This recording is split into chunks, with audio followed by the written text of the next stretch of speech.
connosco, lle agradecemos que nos esperara en directo o presidente do Consello, Tinos Aquestino, boa tarde. Hola, boa tarde. Bueno, en principio, cecais o punto máis importante, o punto máis significativo, mellor dito, ese de o seto social que vos permitiría anexionar o Polvorín ao voso filial, non?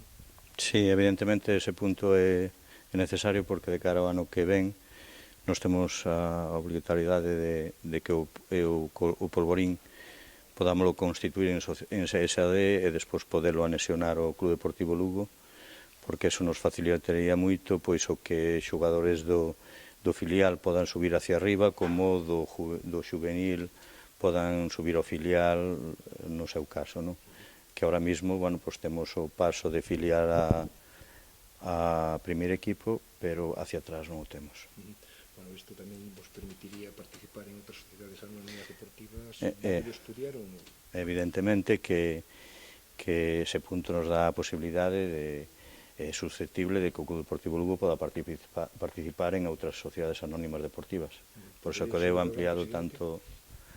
Podía ser o Breogán, podía ser o béisbol, podía ser calquera SAD, é susceptible de que poda ser así.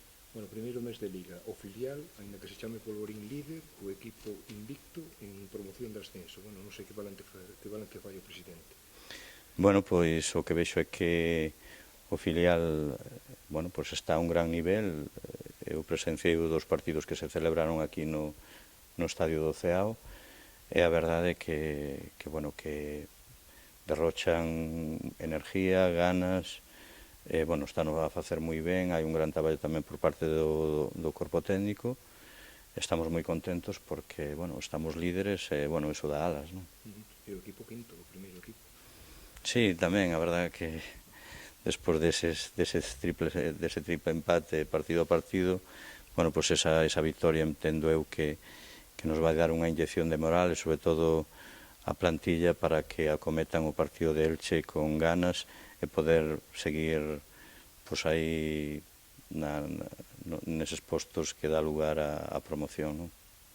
Pero está contento do momento que o xogo de equipo, gustalle como xoga o Club Deportivo Lugo de Luís César?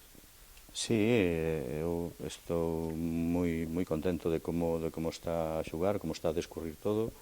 Luís César está facendo un gran traballo e iso vese na implicación e como a plantilla se está entregando partido a partido.